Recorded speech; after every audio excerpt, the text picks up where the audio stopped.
La Source, c'est une association à vocation sociale et artistique. On organise des ateliers avec des artistes professionnels pour les enfants et les jeunes, les ados. La rencontre entre les enfants et les artistes sont toujours des moments très forts. Voilà, la première année, on a travaillé avec Édouard Sautet, qui est un artiste plasticien, et on a construit des capsules d'observation du paysage en bois. La deuxième année, on a fait des bas-reliefs, des sculptures en bas-relief avec Aurélien Boiffier. Et la dernière année, on a travaillé le textile avec une plasticienne qui s'appelle Anne Laval et ainsi qu'une danseuse, une compagnie de danse qui s'appelle la compagnie Débauche. Le CRE du lycée de Chambray est une structure d'éducation à la nature et à l'environnement sur le sud de l'Eure. Notre rôle était en trois parties, un peu de repérer des lieux qui pouvaient être intéressants sur les communes qui étaient sélectionnées. Ensuite, on faisait le tour avec l'artiste pour présélectionner quelques sites d'observation, en particulier avec l'artiste Édouard Sautet, qui devait installer des capsules d'observation du paysage. Les enfants choisissaient un site d'observation et après on rentrait dans le paysage pour observer tout ce qui était nature, donc à la fois la faune et la flore.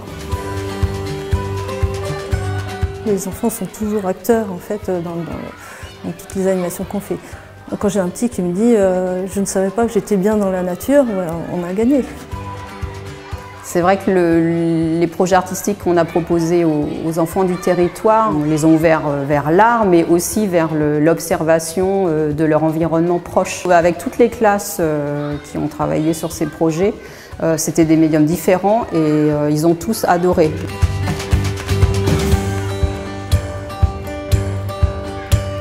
Le début du projet, il fallait inventer une histoire autour de mythes, légendes qu'il pouvait y avoir dans notre village. Alors on a réalisé avec les enfants une série de fresques en bas-relief moulé qui présentent donc une histoire qui a été imaginée, conçue par les enfants.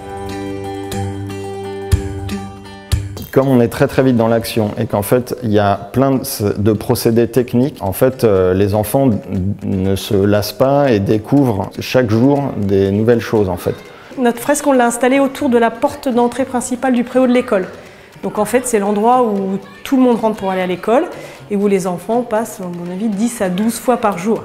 Les enfants sont très fiers. Il y en a qui vont garder même un souvenir assez fort de cette réalisation. Les travaux des enfants sont rarement aussi bien mis en valeur. C'est-à-dire que là, les fresques sont exposées véritablement dans des lieux publics, donc aux yeux de tous.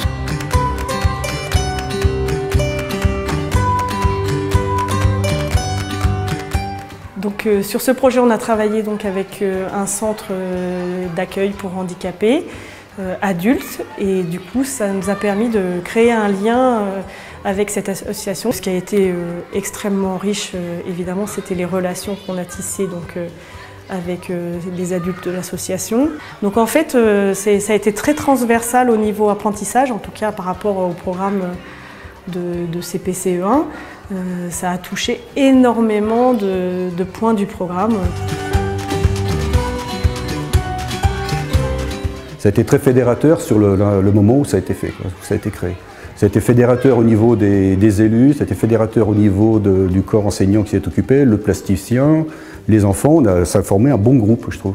Moi, je pense qu'un gamin aujourd'hui qui passe devant sa fresque, il peut qu'arrêter ses parents puis regarder avec eux, c'est sûr.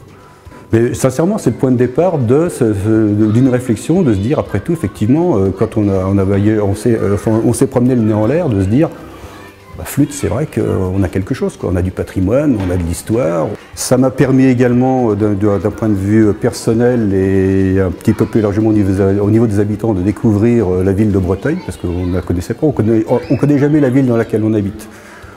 On a découvert ce qu'on appelait Breteuil nez en l'air, un petit peu, c'est-à-dire pour une fois, on a appris à marcher autrement qu'en regardant nos godasses, on a regardé ce qui se passait là-haut. Et là, on s'est aperçu qu'effectivement, dans nos villes, on a quand même des endroits, enfin des choses très spécifiques, des sculptures, un travail de la brique, enfin des choses comme ça.